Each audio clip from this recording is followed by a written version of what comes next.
Hoy es un día un tanto especial. Hoy terminamos toda esta serie de los evangelios sinópticos. Es un día muy importante para mí, quiero decir al menos. Em, ¿Cuánto tiempo nos tardamos viendo los tres sinópticos? Nos tardamos, creo que fueron como unos 3 años, 4. Creo que fueron 4 años revisando los evangelios sinópticos.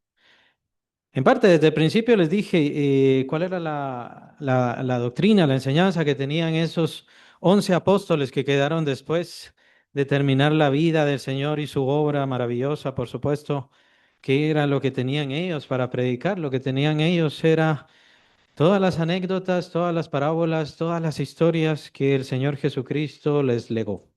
Todos esos 3 años y medio, más o menos, se entiende que es así, de andar, de caminar con su maestro y cuánta enseñanza y cuánta riqueza es. Nosotros apenas terminamos ahora los tres evangelios sinópticos. Revisé de forma muy concentrada cada uno de ellos, ir sacando mensaje a mensaje y aún así vean todo el tiempo que nos hemos tardado tratando también de condensar varias cosas y no dedicarle solamente tiempo a un evangelio o al otro evangelio, sino de estar revisando los tres para ir caminando y caminando y caminando. El último tema de los tres evangelios, obviamente, es la gran comisión. Y con respecto a la gran comisión, la vemos en los tres evangelios. Los tres evangelios sinópticos se recuerdan, Mateo, Marcos y Lucas. Los tres evangelios tienen la gran comisión. El asunto con el evangelio de Lucas es que ahí no aparece la gran comisión, sino que Lucas nos da la gran comisión en Hechos, Hechos capítulo 1. La idea de y cómo va la narración, cómo va la historia, recordemos, hace 2 semanas estábamos revisando cómo el mandato del Señor Jesucristo debía ser cumplido y los apóstoles, los discípulos, tenían que ir a Galilea. Había un último encuentro, perdón, en Galilea. Es en Galilea en donde se pronuncia la gran comisión, en uno de esos montes. No sabemos en qué monte, pero es en uno de esos montes donde el Señor Jesús da la gran proclamación, la entrega y la obligación a todos los creyentes, a todos los que creen en su nombre, de ir y predicar el Evangelio. Galilea.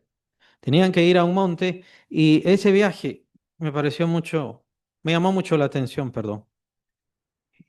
Ha de haber sido maravilloso, ha de haber sido interesante, de seguro fue encantador ver a los 11 regresar solos sin su maestro y ver a otros discípulos que se acercaban. ¿Qué pasa? ¿Qué ha sucedido? Vimos al maestro y ahora vamos a encontrarnos con él. Él nos ha mandado, debemos ir a Galilea, debemos regresar a ese lugar del gran ministerio de nuestro Señor, a ese lugar donde resplandeció, donde brilló la gloria del Señor Jesucristo, como dicen los profetas, esa tierra de Zabulón, tierra de Neftalí, perdón, camino del mar, Galilea de los gentiles.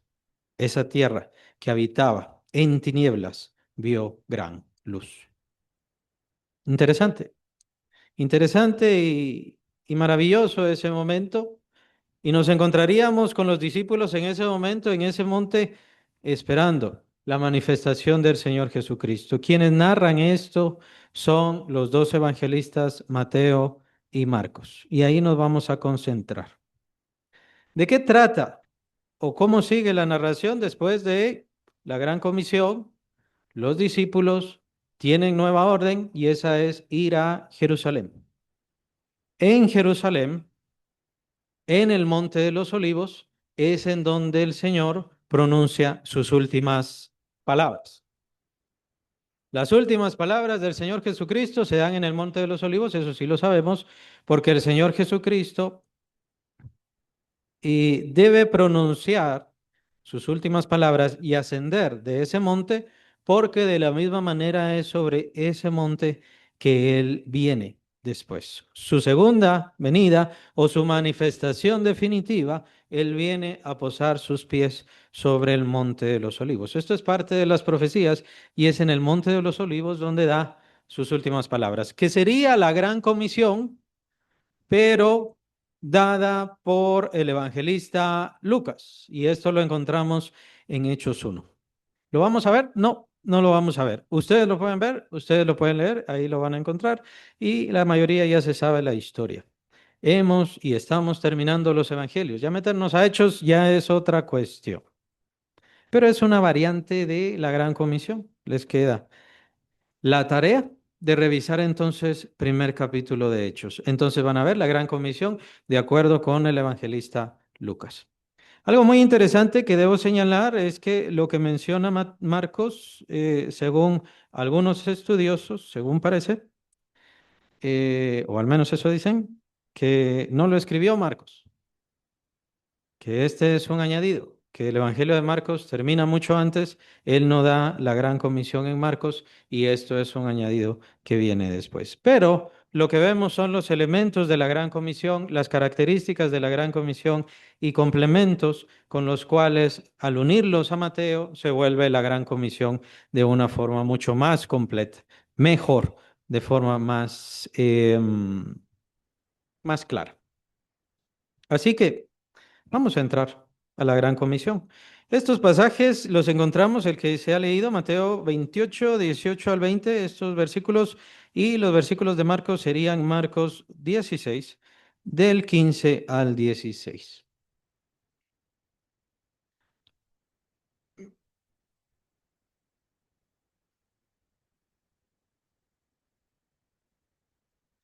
Yo los tengo aquí. Si usted quiere, tiene separados los dos pasajes para ir viendo de pasaje a pasaje. Tomemos algo muy en cuenta, es muy importante saber de que aquí los discípulos ya habían visto a Cristo, ya estaban bien consolados, estaban felices, estaban gozosos. Así que aquí el Señor les está hablando a discípulos con fe, con seguridad, con fortaleza. Primero les da la fe y después les da la encomienda. Primero les entrega la fe, la seguridad, la fortaleza y el gozo y después viene la obligación, la imposición, la entrega a servirle a Él. No se trataba de que por medio de esta gran comisión ellos alcanzarían la salvación. No se trata de hacer feligresía para poder alcanzar la salvación, es porque ya tenemos la salvación, porque ya tenemos al Salvador. Es esa la razón por la cual debemos ir y predicar al mundo. Mateo 28, 18, y Jesús se acercó y les habló diciendo, toda potestad me es dada en el cielo y en la tierra.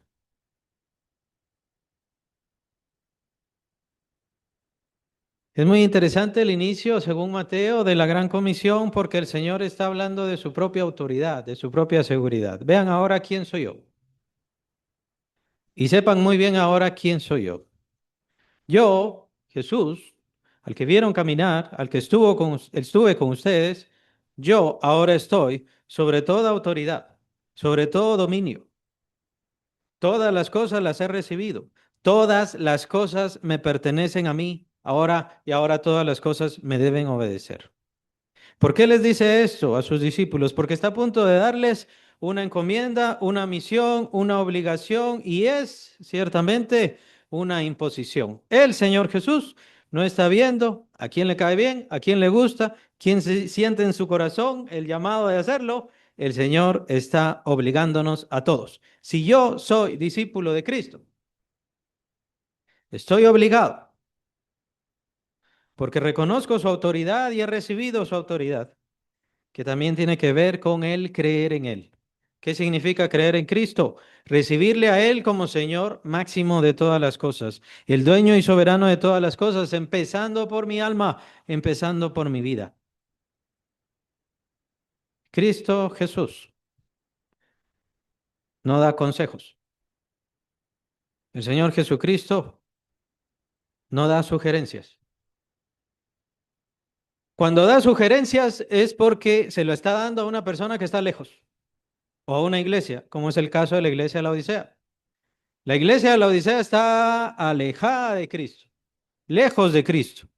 Incluso Cristo estaba afuera de su corazón, era una iglesia de Jesús, supuestamente, pero Jesús estaba afuera, estaba llamando, estaba tocando la puerta de sus corazones. Ustedes ya me dejaron afuera. Y por eso es que le da sugerencias a toda esa iglesia. Compra de mí colirio, para que unjas tus ojos y para que veas. De mí compra verdadera riqueza. Tú te dices, piensas que eres rico. No, de mí compra verdadera riqueza. Le dice, es el mensaje. Yo te sugiero, le dice, pero las sugerencias Cristo no se las da a sus discípulos. A sus discípulos Cristo Jesús les da órdenes, obligaciones, mandatos. Y no está esperando debatir. ¿Será que sí? ¿Será que no? No puedo. Tengo obligaciones. Tengo que hacer esto, tengo que hacer aquello. No le interesa. No le interesan las excusas. No le interesa debatir, no le interesan las sugerencias, solamente le interesa si nosotros tomamos esa orden como eso, como un mandato de nuestro Señor. Eso es lo que Él va a hacer, eso es lo que Él va a dar. Jesucristo va a hablar en este momento de forma oficial. Ya no va a hacer parábolas para convencer, ya no va a usar medios literarios, ahora simplemente va a imponer, dar sus mandamientos. ¿Cómo empieza sus mandamientos? Por tanto, dice versículo 20 19, perdón, id y haced discípulos a todas las naciones. Por tanto, id y haced discípulos a todas las naciones. Y esto lo podemos fracturar, lo podemos quebrar. Vamos a ver qué dice Marcos. Marcos 16:15. Y les dijo, id por todo el mundo y predicad el evangelio a toda criatura. Esa es la parte de Marcos, versículo 15. Id por todo el mundo y predicad el evangelio a toda criatura. Lo primero es esa palabra, es un verbo, es una orden, es una obligación. Id, id. La palabra que aparece en los manuscritos acá es una palabra que significa pónganse al camino. Eso significa la palabra que está en griego. Pónganse al camino. Como si dijera, pónganse a caminar, empiecen a andar. Tienen que trabajar. Eso es lo que quiere decir. Ahora no es un id cualquiera, no es un id sencillo. No es un id de vayan, ya ahorita les mando, ya empiecen a predicar el evangelio. No, no, no. ¿Por qué? Porque el Señor no les está mandando eso. Ya pónganse a predicar, el Señor no está haciendo eso. Recordemos, lo acabo de mencionar. Ahorita están en Galilea, están en el monte ahí donde el Señor está entregando la gran comisión.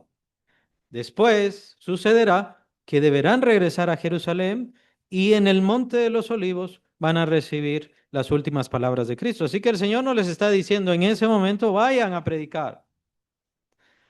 Es una orden como la de un general, como la de un comandante, como la de un gobernante. Es una orden oficial. Esto es lo que quiero que hagan. Y no solamente a los 11, y no solamente a los discípulos que están ahí, es una orden a todos nosotros. Usted es discípulo de Cristo, tiene la orden de hacer a otros discípulos. ¿Le gusta ser discípulo de Cristo? Si no está haciendo discípulos, entonces no. ¿Le agrada mucho Cristo Jesús? ¿Le agrada mucho servir a Cristo Jesús si no está haciendo a otros discípulos? Entonces no le agrada mucho.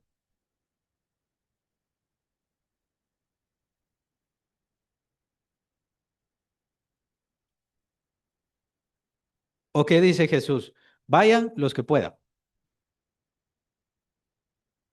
Vayan los que tengan tiempo. Vayan los que no tengan mucho trabajo, pues.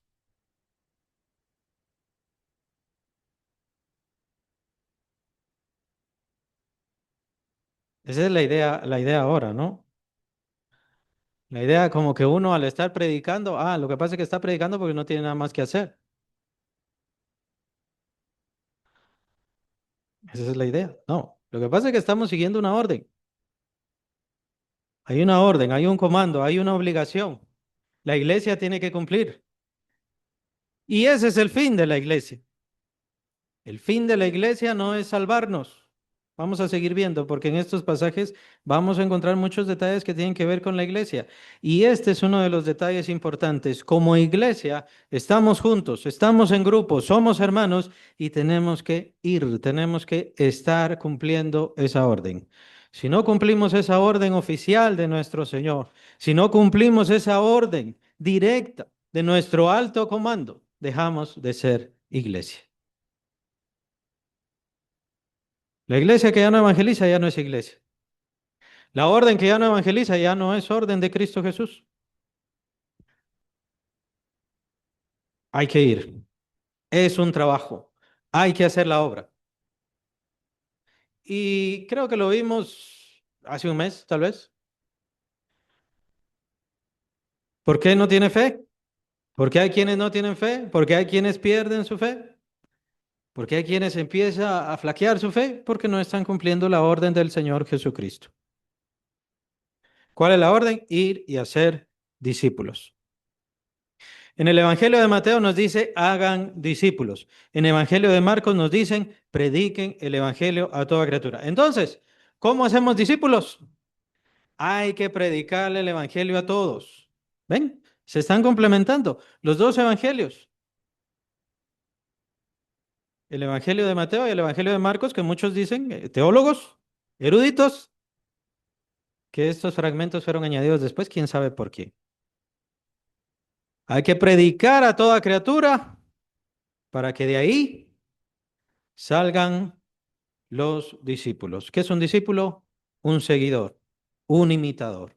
Alguien que recibe las enseñanzas de su maestro y las cumple y se vuelve. Quiere ser un imitador de su vida.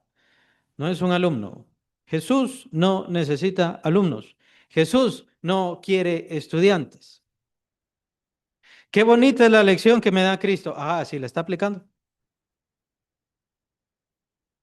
Qué bonitas son las palabras del Señor Jesús.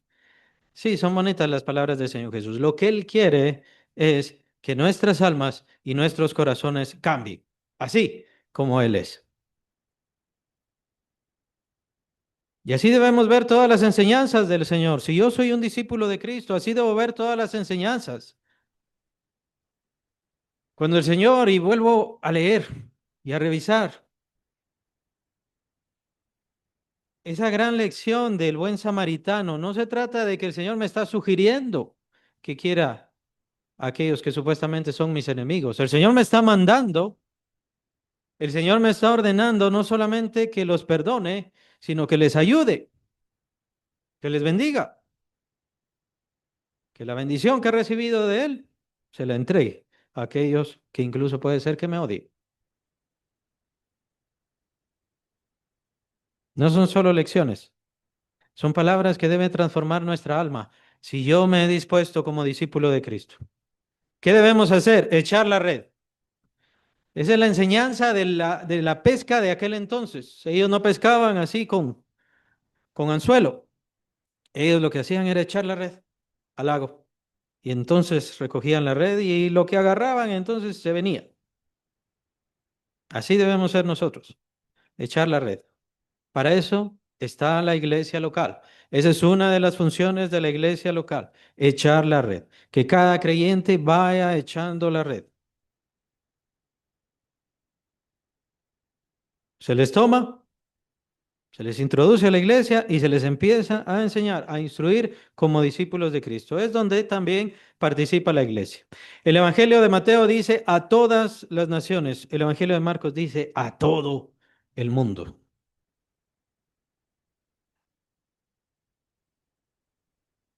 En Mateo utiliza la palabra naciones para etnos, de donde viene nuestra palabra etnia. Pero la palabra etnos en griego se traduce como naciones. Diferentes pensamientos, diferente ideología. El Evangelio es universal. Debe acercarse a toda criatura, debe acercarse a todas las personas, debe llegar a todo el mundo. ¿Cómo debe crecer el Evangelio? El Evangelio no debe crecer en estructuras eclesiásticas como ha crecido. Cuando sucede eso, falla, se arruina y se corrompe. El evangelio debe crecer en expansión, en expansión. Qué bueno si más gente viniera, pero lo mejor es que más iglesias se establezcan. Qué bueno si más gente viniera y entonces se tuviera que construir un templo mucho más grande. Qué bueno, es excelente, pero esa no es la idea. La idea es que el evangelio, las iglesias lleguen a más. Que más pastores se levanten, que más predicadores se levanten, que más maestros se levanten, que los cristianos se pongan en el camino, se pongan a prestos, que quieran caminar, que quieran andar en el camino del Señor. La famosa primera ordenanza está acá.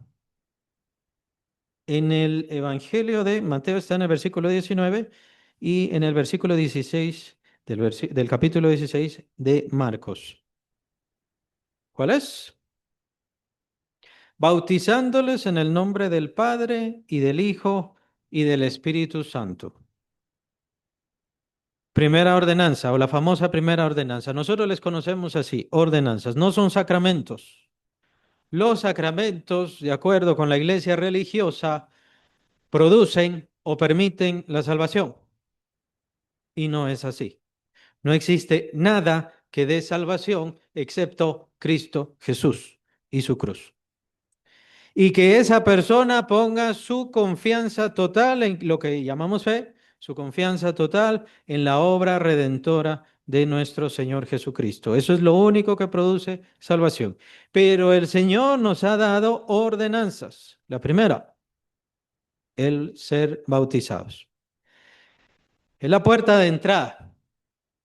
Es la señal del nuevo nacimiento.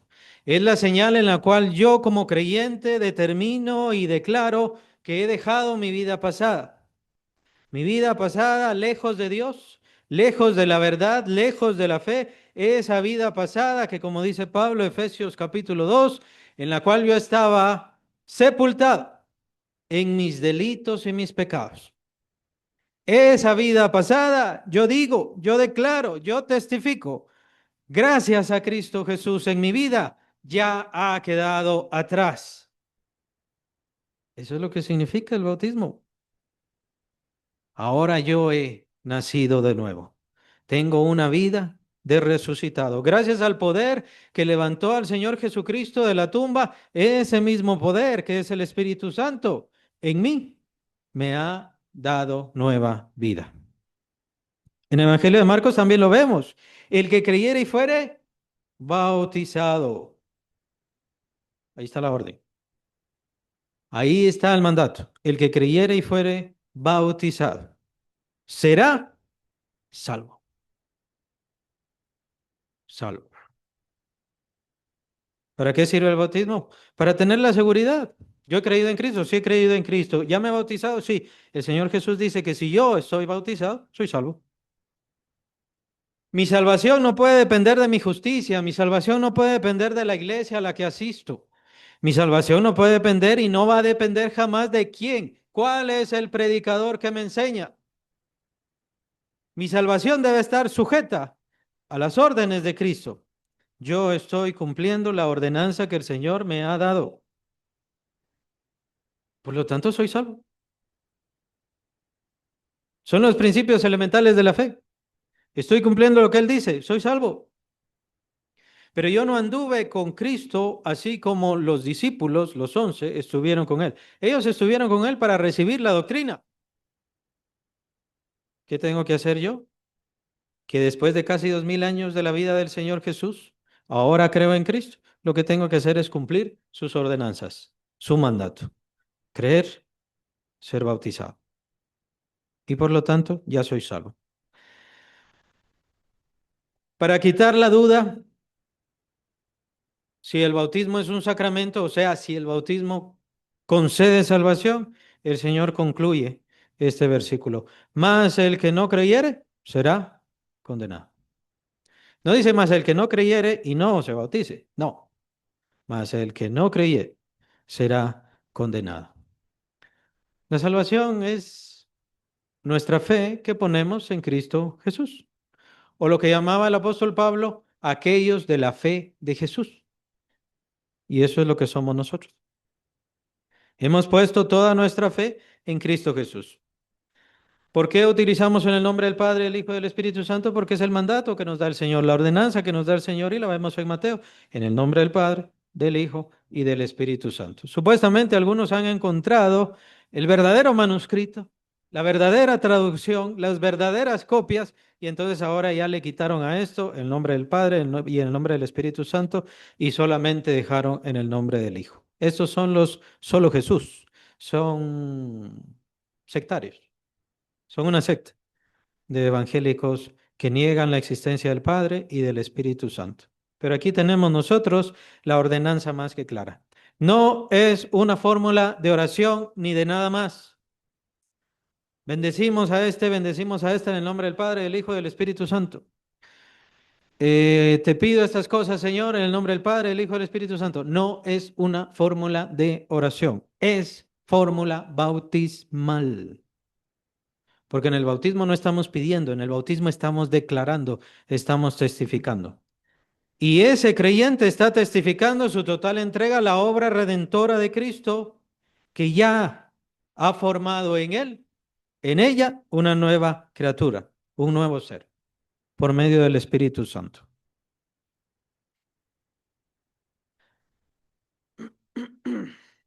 La forma de Marcos ahí termina, pero continuemos con la de Mateo.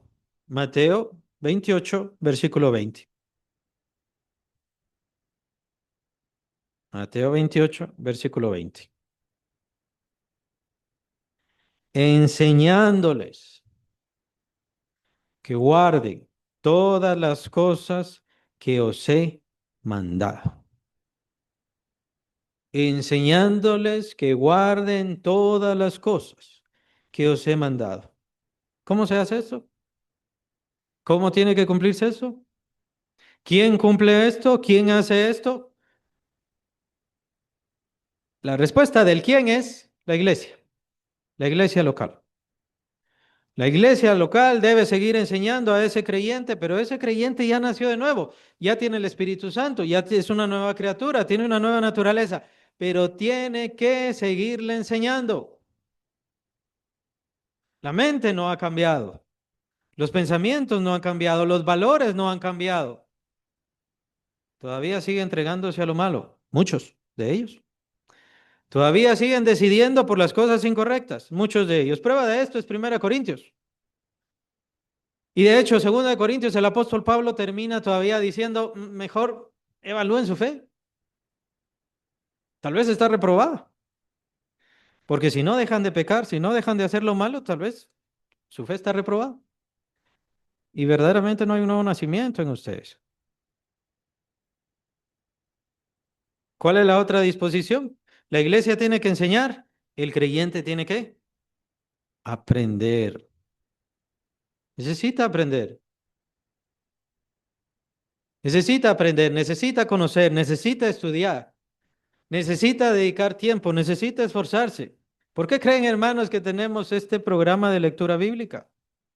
Ah, es que es un versículo, perdón, es un capítulo nada más, un capítulo diario, es muy poco. Es irrelevante, puede ser un capítulo, dos, 20, no importa. Lo que sí importa es que lo haga todos los días. Lo que sí importa es que tenga su hábito. Si no tiene su hábito, no se está llenando. No está dejando que la palabra de Dios transforme su vida, su mente. Y ya no diga que no tiene tiempo. Bien tiene tiempo. Claro que tiene tiempo. Lo que pasa es que no tiene el hábito. No voy a decirle que no le agrada la palabra de Dios. No creo que sea eso. Lo que pasa es que no tiene el hábito. Por eso es que queremos que formen el hábito. Ya la leyó una vez, léala 5 veces más. Ya la leyó otras 5 veces, léala 20 veces más. No importa, sígala leyendo, sígala leyendo. Yo ya no necesito leerla, ni siquiera creo que la ha entendido. La palabra de Dios tiene que hablarnos todos los días, todos los días. Y la palabra de Dios le va a hablar a usted, aunque esté empezando a leerla o aunque ya la haya leído 20 veces. Le seguirá hablando, seguirá tocando su corazón, seguirá transformando su vida. Lo seguirá haciendo.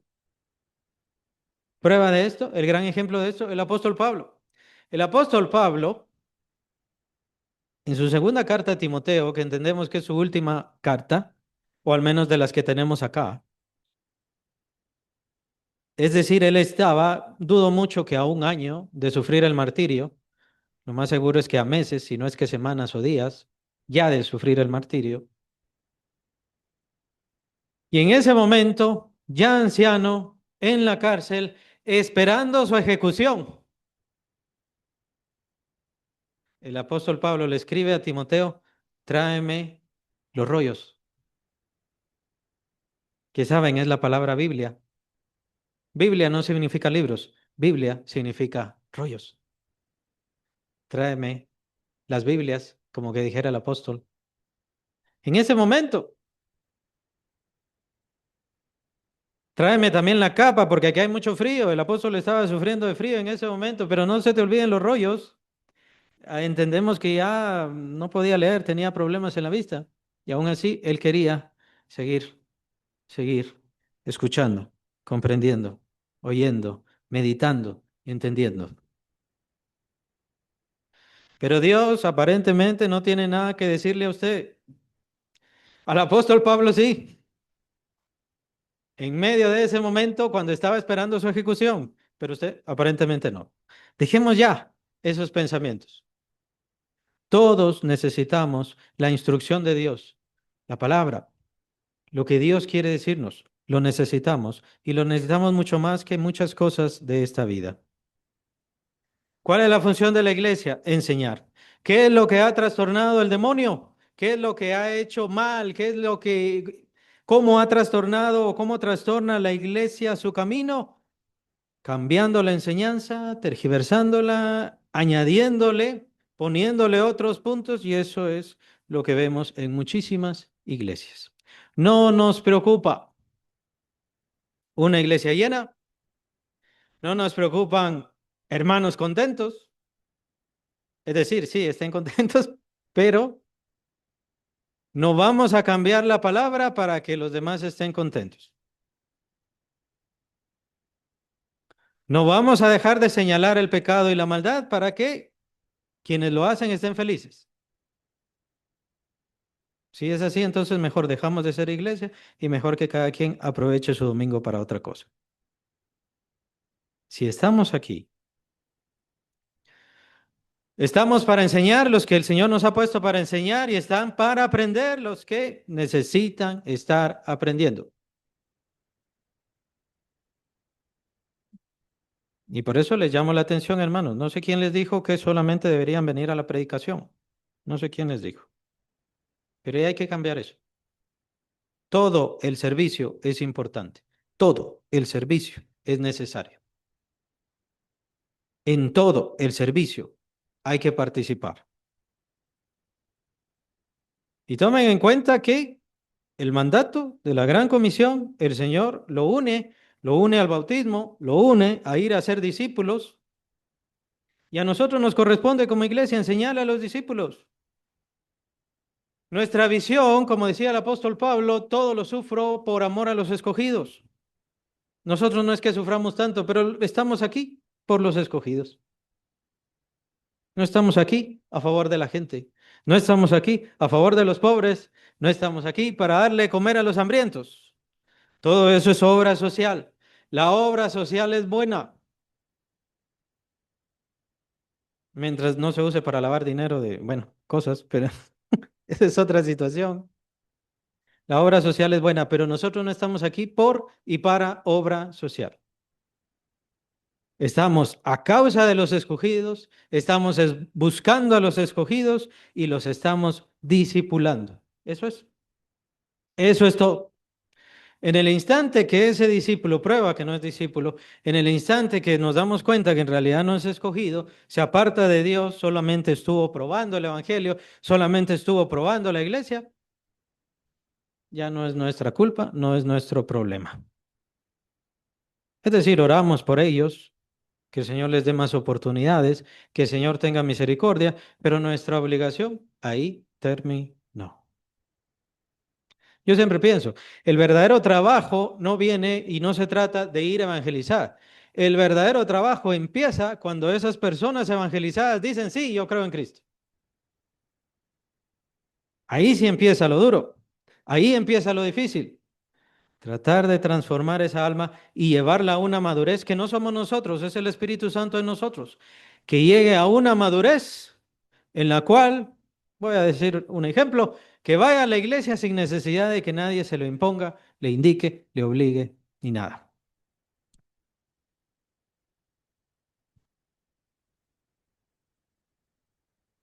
Ah, a los cristianos todavía les cuesta venir a la iglesia. Y eso que no están peleados con los hermanos, pero les cuesta. ¿Por qué? Inmadurez. No participan de la iglesia. ¿Por qué? Inmadurez. ¿Por qué todavía los creyentes no son llamados al servicio, a la enseñanza, a participar de otros? Porque todavía hay inmadurez en sus vidas. Puede ser falta de fe. Puede ser que todavía no está esto bien metido en sus corazones. Hermanos, esto es un llamado del Señor Jesús. Y el Señor Jesús nos ha llamado a cada uno de nosotros a su servicio. ¿De qué consideran que será la eternidad? ¿Acaso vamos a ir a la eternidad a descansar? ¿Acaso a la eternidad vamos a ir a ver a los ángeles? Qué bonitos son los ángeles. A cantar con ellos. Vamos a ir a cantar con ellos.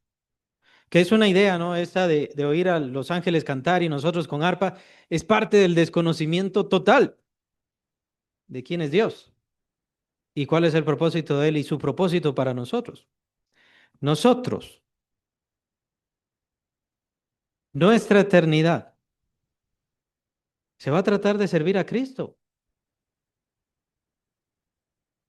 de honrarle, de darle gloria, de aprender más de Él,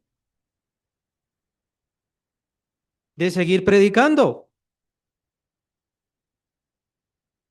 de Cristo Jesús. ¿Lo está haciendo ya? ¿Se está preparando? ¿Se está esforzando? Por eso es el mandato de la Biblia. Tal vez nosotros no nos esforzamos para estudiar, a no ser que quiera ser el mejor alumno, mejor alumno. Se esfuerza. ¿Se dan cuenta? La idea del esfuerzo es un trabajo mayor, una lucha más fuerte. Podría hacer esto, aquello, pero no, yo voy a usar este tiempo y este esfuerzo para esto. Ese es esfuerzo. Y ese es el mandato que se da a los creyentes. Esfuérzate, esfuérzate, dedícate, trabaja más. Pensamos que venir a Cristo es solamente, es una cuestión un poco mística, ¿no? Solo es una idea. Ya creo en Cristo. Ya. Y no digo que no sea creyente, no digo que no sea salvo o salva, claro que sí. Pero tiene que trabajar. No para salvación, sino que tiene que trabajar para su Señor.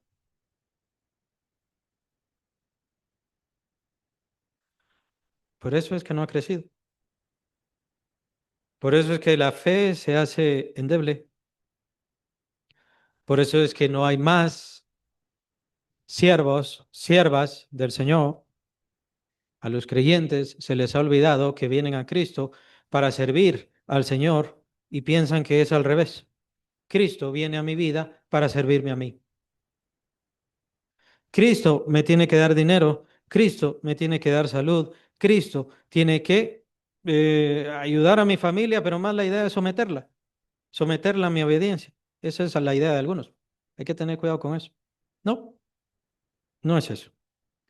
La idea verdadera es que Cristo le da bendición a usted para servirle a Él. La idea es que si tiene salud es para honrarle a Él y servirle a Él y dedicarla a Él.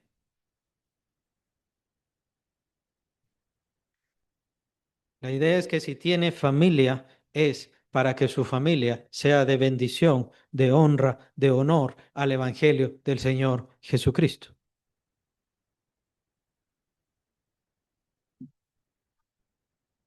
Por eso hay que trabajar, por eso hay que esforzarse, por eso hay que luchar.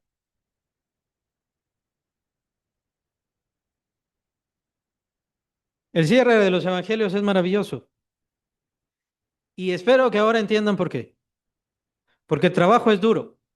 El Señor no quiere simplemente que seamos creyentes, no quiere simplemente que andemos con una banderita de cristianos.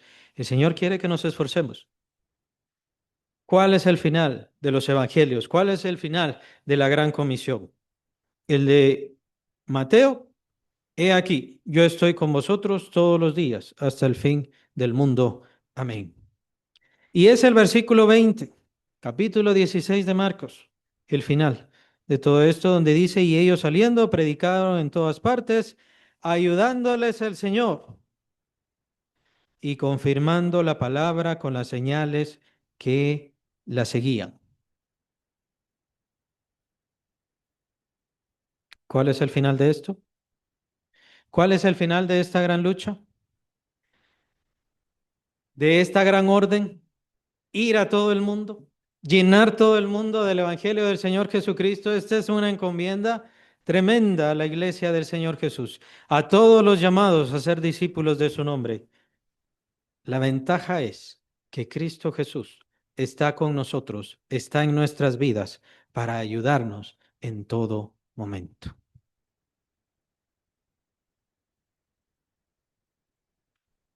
Pero tiene que tomar la orden, tiene que tomar el mandato, eso es lo que falla. Y eso es lo que le falla a muchas iglesias. Ya no se dedican a Cristo, se dedican a la gente. Ya no se dedican a lo que el Señor quiere, se dedican a lo que ellos quieren. El apóstol Pablo lo señala en Filipenses claramente.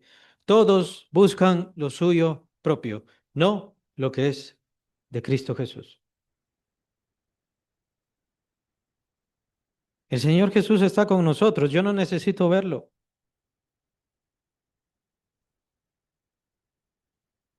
No necesito abrazarlo en este momento, si quiero. Pero Él está aquí. Él está socorriendo su obra. Él está acompañando la misión. Él sigue acompañando a su iglesia. Y no se trata qué instalaciones tengamos, qué tanto tamaño seamos o cuántos hermanos seamos. Él mismo lo dice claramente, donde dos o tres, ahí ya es iglesia. Donde Él ha puesto su nombre, donde Él ha puesto su Espíritu Santo y donde Él hace la convocatoria a la salvación y las almas siguen salvándose, siguen siendo transformadas por su Espíritu Santo. Ahí está la iglesia. Buscamos el libre crecimiento. Está bien. Lo más importante es cumplir la misión de Cristo, llevar el Evangelio a toda criatura, llenar el mundo con el Evangelio del Señor Jesús y buscar a los escogidos.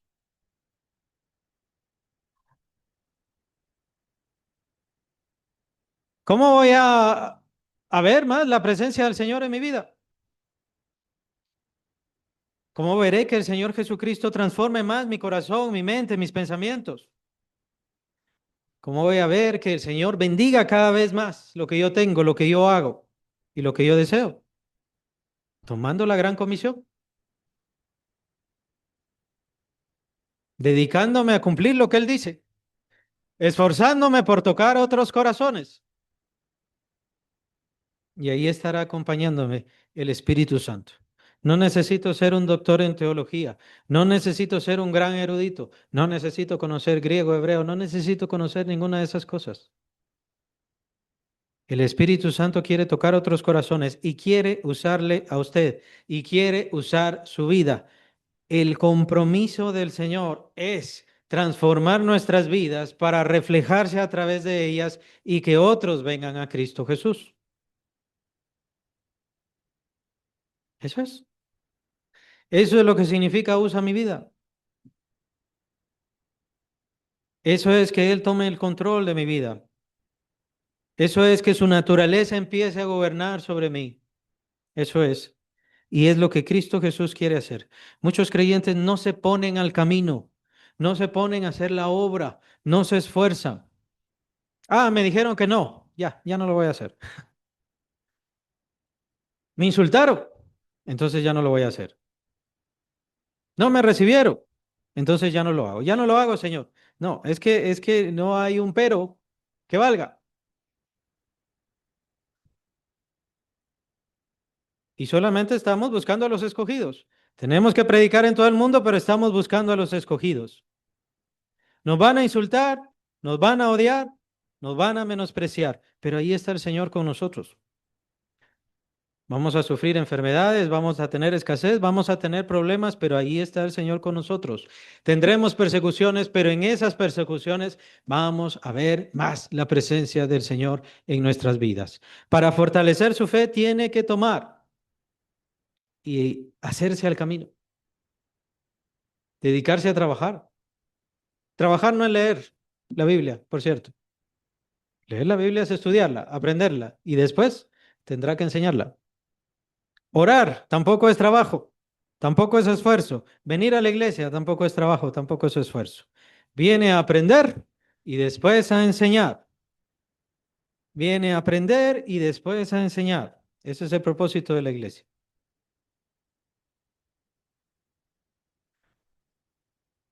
Pero la misión toca cada corazón. Depende en qué lugar está Cristo en su vida, como usted seguirá cumpliendo la misión.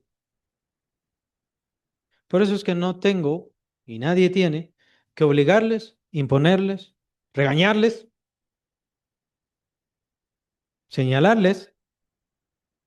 Depende en su corazón quién es Cristo Jesús para usted y qué tanto merece Él de usted. Así terminan los evangelios, hermanos.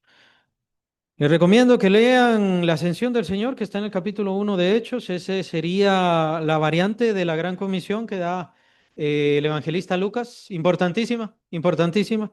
Recibiréis poder cuando haya venido sobre vosotros el Espíritu Santo y me seréis testigos. Es que somos testigos porque ya tenemos poder, ya hemos recibido el Espíritu Santo y lo hemos recibido para ser testigos. Cuando fallamos a una de esas cosas, cuando fallamos a una de esas cláusulas, andamos mal. No estamos en el camino que el Señor quiere de nosotros. Y empiezan fallas, problemas de crecimiento, problemas de desarrollo, problemas de fe. Hermanos, que el Señor les bendiga. Dejo el tiempo.